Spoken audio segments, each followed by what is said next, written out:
Сәлем балақайлар, бүгін біз көкөністерді ағылшын тілінде айтуды үйренетін боламыз. Сонымен бастайық. Ең бірінші бізде сәбіз. A carrot. A carrot.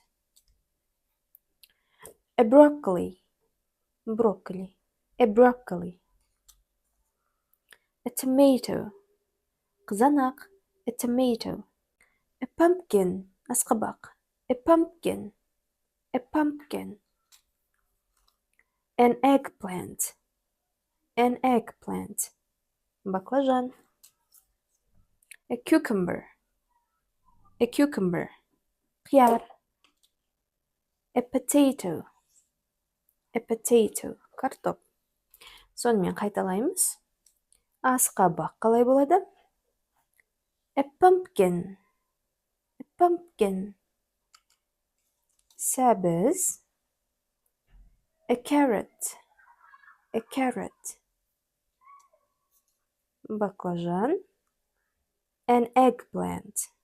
An eggplant. Қияр. A cucumber. A cucumber. Broccoli. A broccoli. A broccoli. Және қызанақ. A tomato.